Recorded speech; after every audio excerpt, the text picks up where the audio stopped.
Good morning and welcome to W802 News. Concern for Rutland High School students and parents as a result of a gun threat. The threat was written on a bathroom stall via graffiti, saying that a specifically named student would bring a gun to school on Tuesday. According to Principal Bill Olson and Resource Officer Christopher Green, the threat was a hoax and the student named in the threat had no idea what it was even about. Now off to Jameson with a Killington barn fire. Thank you, Brock. Breaking news out of Killington. Firefighters battled a stubborn blaze for nearly 9 hours in frigid below-zero temperatures. A barn on 275 Coffee House Road in Killington caught fire Monday night into early Tuesday morning. Crews from Killington, Rutland County, Rutland Town, Bridgewater, Pittsfield, and Plymouth responded to the blaze. The cause of this fire is still unknown but isn't considered suspicious. Below-zero temperatures make it difficult for homeowners with frozen pipe problems. Homeowner Ron Tuttle must wait until April to turn off his bathroom faucet. Rutland City Department of Public Works attempted to thaw the pipes but came up unsuccessful. Public Works stated that a prolonged spring thaw would most likely fix the problem. Now back to Brock with the dirty needle problem. Springfield Rite Aid was held up at Needle Point Monday morning. Mary Graves, 29, and a Bellows Falls woman, was sitting in line holding Despicable Me gummy hearts when she reached the counter and pulled out a dirty hypodermic needle. Last spring, Graves was arrested for misdemeanor heroin possession and has drug-related arrests dating back for more than a decade. And now to Colby with opiate addiction. Vermont Care Alliance has funded a statewide operation in effort to provide medicated assisted treatment options for drug addicts in Vermont. The VCA has set up drug treatment centers throughout the state that provide intense treatment services. Patients can stop by daily for their services, while they also offer clinical physicians who can prescribe medicine to treat addiction. For more information, you can call the West Ridge Center for Addiction Recovery at 802-776-5800. Legislation aimed at toughening the state's child protection law was pulled from the state Senate floor on Tuesday to allow lawmakers more time to understand the bill.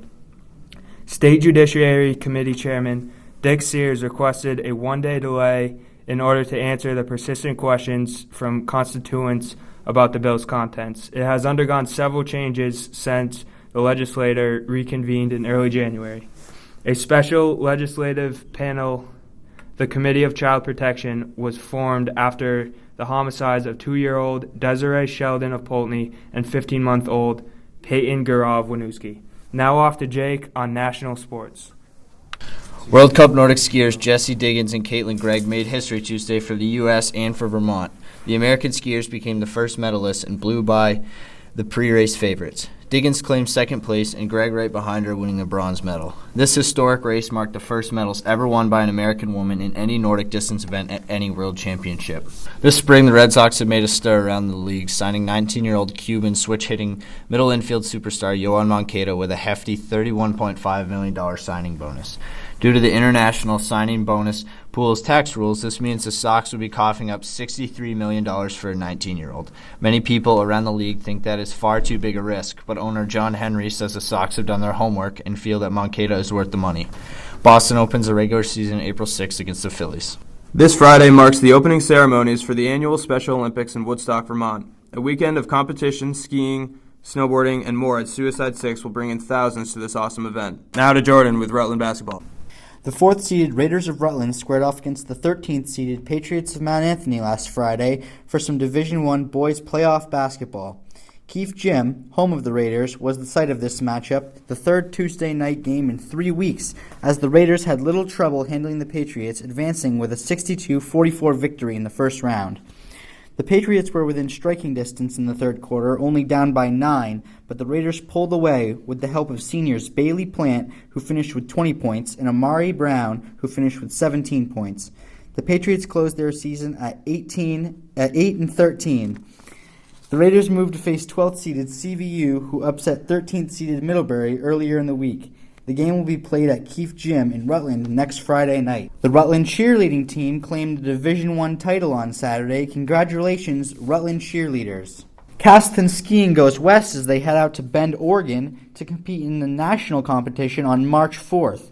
Both the men's and the women's finished second overall in their combined totals, each earning a spot in the national competition. Good luck to both teams as they head out west. March started off just like February with a couple inches of fresh snow. This week looks great with the highs in the mid to upper 20s for Monday and Tuesday. Take your flip-flops out for Wednesday as the high will be in the mid to lower 40s. Thursday and Friday look to be in the lower to mid 20s, and this weekend looks great with highs in the mid to lower 40s with some sun and a few clouds. Thank you for tuning in to W802 News. Have a great rest of your day.